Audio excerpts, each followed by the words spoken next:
A'udzubillahiminasyaitonirrajim. Bismillahirrahmanirrahim. Teman-teman, kali ini saya ingin memberikan informasi kepada kalian di mana setelah beberapa hari ini kita terlepas dari beritanya si Panji Gumilang. Akhirnya di sini Bareskrim menaikkan kasus penyelidikan ke penyidikan terkait tentang TPPU Panji Gumilang. Di mana kasus ini memang sudah jelas ya. Kalau menurut saya pribadi sudah jelas, di mana saya sudah mendapatkan informasi dari beberapa orang mantan NII yang juga memberikan data-data banyak kepada saya. Dan beberapa waktu yang lalu, di mana ketika Panji Gumilang ini ditunda gelar perkaranya kepada tanggal 16 hari ini, kemarin saya sudah mendapatkan informasi bahwa beberapa informan saya berasal dari Cirebon juga memiliki data dan fakta mengenai kasus TPPU Panji Gumilang. Dan langsung saya hubungkan beliau dengan orang Bareskrim atau orang yang bisa menghubungkan dia ke Bareskrim. Dan alhamdulillah data yang dia serahkan itu bisa dipertanggungjawabkan. Karena apa?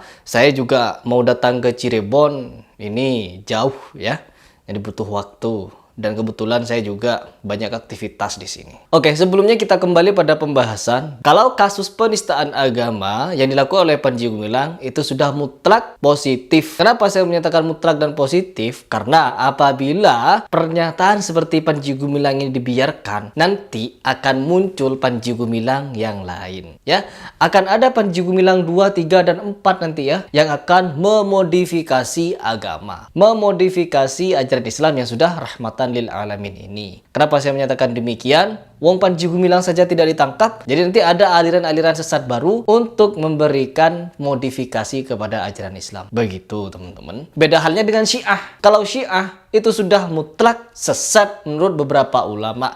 Namun ada juga beberapa ulama yang menyatakan Syiah ada yang tidak sesat. Ya, ada Syiah yang tidak mengkafirkan Sayyidina Abu Bakar, Umar, dan Utsman dan sahabat-sahabat yang lain seperti Syiah Rafidhah. Kalau Syiah Rafidhah sudah jelas mereka sesat karena mengkafirkan, melaknat, dan memfitnah yang tidak-tidak kepada Abu Bakar, Umar, Utsman, dan Aisyah sebagai istri Rasulullah. Na'udzubillahi min dzalik. Dan juga ada Syiah yang sampai menganggap Sayyidina Ali sebagai nabi. Itu saja jelas sesat, apalagi seperti Panji Gumilang. Ya, Panji Gumilang itu katanya nabi, teman-teman. Dianggap nabi karena mereka mengadopsi ajaran Isa Bugis atau ideologi atau bagaimana itu saya tidak tahu. Tetapi mereka menganggap Panji Gumilang nabi. Apalagi kemarin saya berikan bocoran bahwa Panji Gumilang ibarat Nabi Yusuf katanya. Aduh. Baik, di sini juga Panji Gumilang ini akan menghadapi beberapa proses hukum. Selain penistaan agama yang menunggunya dengan ancaman hukuman yaitu 5 tahun penjara, ada juga kasus TPPU dan juga beberapa kasus yang lain. Sehingga apabila ditotal, Panji Gumilang ini ditunggu 20 tahun ancaman penjara. Sedangkan umurnya sudah 77 tahun. Top ya, sudah tua, bukan bertaubat, malah bikin kasus, malah korupsi, malah menista agama, terus menipu umat, menyesatkan umat. Itu apa-apaan? Ya Allah. Dan sampai sekarang dia masih dianggap manusia yang paling suci, mulia, amat beramat terhormat. Panji Syekh Gumilang. Apalagi kemarin ada seorang kakek tua itu yang memberikan statement kalau Panji Gumilang itu adalah titisan dari Prabu Siliwangi. Itu bagaimana konsepnya? Dianggap sebagai titisan Prabu Siliwangi itu bagaimana konsepnya? Dijaga oleh jiwanya Bung Karno, Jenderal Sudirman, dan lain sebagainya. Itu apa-apa? Mau apa? Udah tua. Nanti kalau si Panji Gumilang sudah mati gitu, dicabut nyawanya oleh malaikat maut, nanti itu titisan Prabu Siliwangi turun ke siapa? Ke anaknya, ke Imam Prawoto yang joget gini-gini itu. Itu nanti yang dijaga Prabu Siliwangi. Mana mungkin ada Prabu Siliwangi modelnya joget-joget begini-begini. Nanti disuruh perang plonga-plongo. Ya, gedek saya. Di sini saya mengomentari orang-orang yang pikirannya sudah aneh nyeleneh seperti Panji Gumilang, Imam Prawoto, dan beberapa orang lainnya yang menganggap si Panji ini orang mulia, amat beramat terhormat, idealis, nasionalis, dan agamis. Ini semua negatif. Negatif total, sok-sokan mau bermazhab ke Bung Karno. Tetapi pada kenyataannya, dia tidak mengikuti ajaran Bung Karno. Di mana Bung Karno pada sejatinya melarang Indonesia untuk membuka hubungan diplomatik dengan Israel. Tetapi Panji Gumilang, dia presiden bukan, gubernur bukan, camat bukan, kepala desa bukan, ASN negara bukan, dia bukan siapa-siapa. Si Panji ini hanya sebagai pengasuh pondok pesantren. Tiba-tiba dia mau membuka hubungan diplomatik. Mikir, siapa ente tiba-tiba mau buka hubungan diplomatik dengan Israel? Mikir. Na'udzubillah. Ya Allah. Sudah tua bangka begitu. Sudah umur 77 tahun. Masih dia sok-sokan. Sok-sokan. Saya ngomongin apa ini?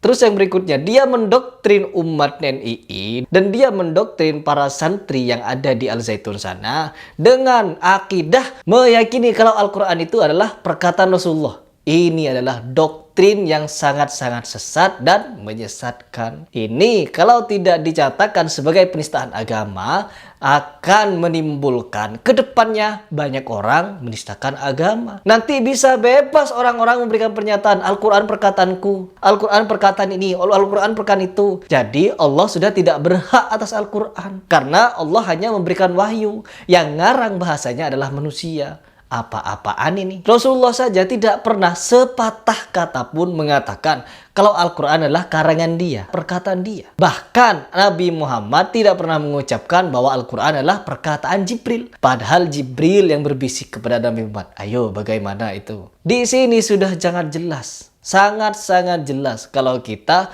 berhadapan dengan orang sesat yang dimana orang sesat itu dianggap orang suci. Kalian yang menganggap orang suci, baik si Pablo itu, si Pablo yang dari kemarin keras dia membela Panji Gumilang, ditantang dialog takut. Sudah berapa video saya nantang dia ketemu, nggak ada balasan.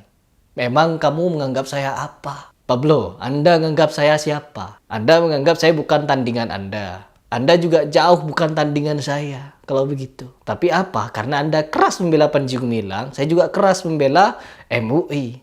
Makanya ayo ketemu. Tapi tidak apa-apa. Kita akan tetap kawal kasus ini sampai Panji Gumilang dipenjara lebih dari 20 tahun. Karena apa? Kasusnya banyak. Selain dia menista agama, dia juga korupsi. Selain dia korupsi, ada kasus TPPU. Selain kasus TPPU, ada kasus sengketa tanah. Selain kasus itu, ada juga Undang-Undang ITE. Di mana dia menyalahgunakan internet, sosial medianya, untuk menyebarkan ajaran-ajaran menyimpangnya. Salam-salam Yahudi. Terus khutbah-khutbah nyeleneh. Akan menjadikan wanita khotib Jumat. Kalau wanita menjadi khotib pada acara pernikahan, itu boleh. Acara selamatan, boleh. Acara ulang tahun Panji Gumilang, mau ngundang ustazah untuk menjadi khotib di sana, top, boleh. Boleh banget. Tetapi apabila di sholat Jumat, Rasulullah SAW tidak pernah mencontohkan. Dan apabila itu dilakukan oleh Panji Gumilang, artinya si Panji menganggap Rasulullah SAW belum sempurna di dalam mengajarkan Islam. Nabi Muhammad masih menyembunyikan ajaran yang sejati. Dan terlebih lagi menganggap Nabi Muhammad tidak memuliakan wanita. Begitu. Ini jelas Panji Gumilang sesat dan menyesatkan.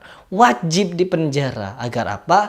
Tidak muncul Panji Gumilang yang lain ke depannya. Dan terlebih akan dilanjutkan ideologi ini oleh anaknya itu yang bernama Imam Prawoto itu, yang joget gini-gini itu. Saya gedek sekali lihat dia itu. Na'udzubillah. Oke teman-teman, kita akan tetap kawal ini sampai Panji Gumilang tidak lolos dari jeratan hukum. Apabila lolos, maka akan ada babak baru untuk menangkap Panji Gumilang. Begitu.